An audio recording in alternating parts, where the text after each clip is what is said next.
certified. I'm a certified NSCA PT. I'm finishing up my physiotherapy degree, and I've been lifting weights for like almost 10 years now. What the actual fuck is going on with fitness social media? Why is it whenever I open my For You page, I get either science-based lifters telling me to do 90-degree ankle-strapped goon presses, or ego lifters telling me if I'm not doing 45G drop bomber class sets on bicep curls, I'm gonna look like a twink for the rest of my life. Everyone has lost the fucking plot at this point, and I genuinely think this is because everything that could have been said about building muscle has already been said like a billion times already. I've stopped watching new fitness videos for a while now, and that's because there's no curiosity left. I can literally predict the answer of almost every fitness video on my homepage. The current meta hasn't changed for like the past 15 years, so everyone's just trying so hard to not fall off and run out of content to make, which results in this shit. I think it's time someone puts a stop to all of this. Let's go through the actual important things about building muscle that people usually mess up, okay?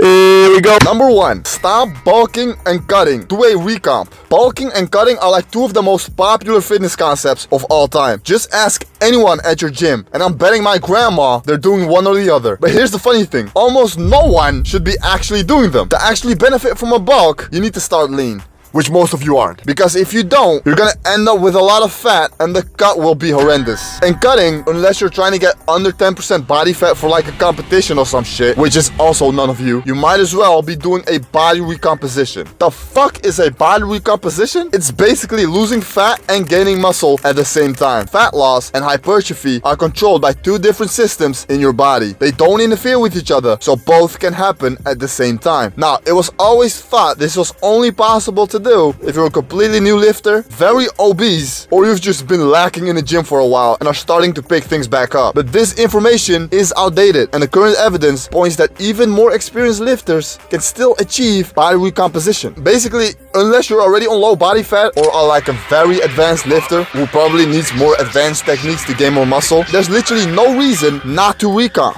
Okay, but how do you actually do this shit? It's simple, but not easy. For the fat loss to happen, you'll need to be in a calorie deficit. But instead of doing a big cut where you'll be eating like 2 crackers and a banana all day, you'll only want to be slightly under maintenance. This way, you'll still be losing fat while saving enough fuel to actually build muscle. To make sure you're actually building muscle though, your protein intake needs to be high. This makes sure your body uses mostly fat as energy source. And finally, you need to be training hard. No more playing with your wee-wee all day in the gym. It's time to be consistent and lock the fuck in. Which brings us to my next point. Number 2, double progression is the best and quickest way to build muscle. If you do this, you're already doing like 80% of what you can do in terms of maximizing muscle growth in the gym, yet almost no one is doing this correctly. Now, you probably already know the number 1 most important factor for muscle growth is progressive overload. Progressive overload basically just means doing more work over time so your muscles actually get a reason to grow. Muscle lifts comfortable weight, muscle stays the same. Muscle lifts challenging weight, muscle grows. Okay, but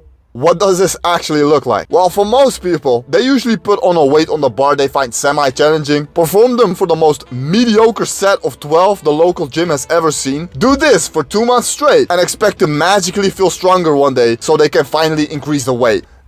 That day is never coming, dumbass. You need to find a reliable way to actively push your limits session to session. With good form, of course. You don't want to look like a Fibonacci sequence when you deadlift. Here's where double progression is best. Instead of just guessing when to increase the weight, you follow a rep range. Let's say 8 to 12 reps. You pick a weight and your goal is to hit the top of that range. For example, you're benching 60 kilos. In the first week, you hit all 3 sets, 8 reps. In the second, you're gonna try 9. Third, you go 10. Fourth, 11 until boom, you hit all 3 sets for 12 reps. You now increase the weight just a little bit and repeat all over again. It's just like a game. You need to hit this level first before you go to the next. And you keep progressing and progressing until eventually you hit the final boss of progression, which is sarcopenia. Now, the important takeaway here is that if you hit the end of a target, you always go to the next progression. Even if at the last rep, your legs were shaking as if you got generational neck, if you hit your target, you go to the next progression. You keep doing this and all other things like nutrition, sleep, and recovery are on point, you're guaranteed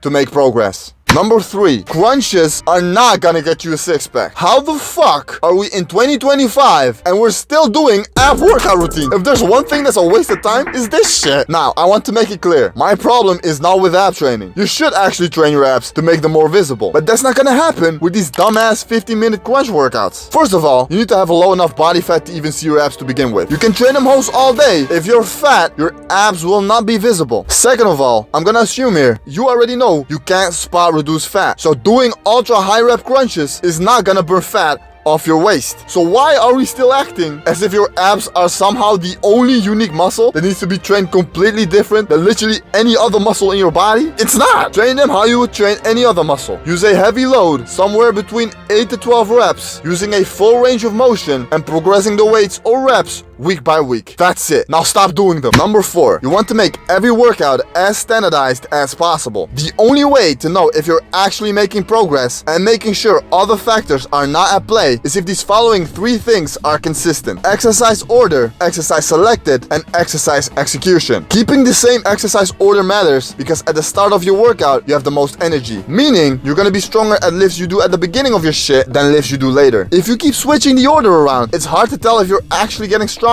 or just less tired when you do a lift. Sticking to a consistent order just makes progress measurements so much more reliable. Yes, even if that means you have to be camping the cable machine until it's free. You also want to keep the exercises selected the same because resistance can vary a lot between different exercises, even if they're done in the same movement pattern. If you keep switching between a bench press one day to a machine press another to a dumbbell press the next, you'll notice you won't be pushing the same weights across all 3 exercises, meaning no way in fuck you're tracking progress reliably this way. Stick to the same exercises week to week and only change exercises when changing your program. And lastly, you need to keep your exercise execution consistent. Small changes in form can make a lift easier or harder. So if your technique keeps changing, you won't know whether you're actually getting stronger or just doing a completely new exercise. Keep things like seat height, grip width, and range of motion roughly the same to keep consistency. Number 5, you need to track everything from your workouts. If you're currently not tracking your workouts, what the actual fuck are you doing? I don't want to sound like an Athlete X clickbait YouTube thumbnail, but this is literally the biggest reason you're not seeing any progress. Progressive overload is something you can do week to week, and the only way to make sure you're actually making progress is by noting down every single rep, set, and weight you did during your workouts. This way, you know exactly what you did last time and know what rep or weight goal you should target the next time you're hitting the gym. Just use the Notes app on your phone or use literally any other app that can track workouts. Or hell, if you want to look mysterious and nonchalant, you can even use a notebook. But I already know what you're probably thinking. Nah, bro, I don't need to do all that bullshit. I got all that shit memorized in my shit. Shut the fuck up. You don't. You want to bet you don't? Here, let me prove it to you right now. I want you to tell me exactly how many sets, reps, and how much weight you did the last time you did the seated leg curl machine. Exactly. Grab your fucking phone and note that shit down. I'll have my workout on the screen as an example. As you can see, I'm writing down everything from sets, reps, and weight to things like seat height and rest time. Like I'm almost tracking my breathing frequency at this point. But this way, I'm making sure I'm performing my workouts as consistent as possible, making tracking progress so much more reliable. Number 6, stop wasting money on bullshit supplements. Most supplements are literally a waste of money. Now, this is in terms of bodybuilding. If you're taking in vitamins or fish oils or whatever the fuck for health reasons, do your thing. But strictly for muscle growth, the only supplements proven to help are creatine, protein powders, and caffeine. That's it. Every other supplement either has weak to no evidence backing it or are situational. You'd be better off putting all that money on 25. Number 7, exercise selection is not as important as you think. Just like the ab workout videos, exercise selection videos are one of the most viewed social media contents, while ironically being one of the least important factors. If you had no clue what exercises you needed to do while knowing all the other stuff I've told so far in this video, and you just created a random fuck ass workout on the spot, you'd still be building muscle. Now, it won't be as efficient and you're probably gonna see some imbalances, but if you're not even doing fundamentals like tracking your workouts, knowing what the optimal scientific exercise variation is for your fucking